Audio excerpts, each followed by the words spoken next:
எலும்புகள் உருவாகல, நரம்புகள் உருவாகல, தசைகள் உருவாகல, தரிசனம் உருவானதே.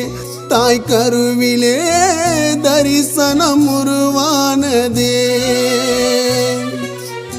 எலும்புகள் உருவாகல, நரம்புகள் உருவாகல, தசைகள் உருவாகல, தரிசனம் உருவானதே. தாய் கருவிலே தரிசனம் உருவானதே. எப்படிப்பா உமக்கு நன்றி சொல்லுவேன், சொல்ல வார்த்தையே இல்லை. என் வாழ்க்கை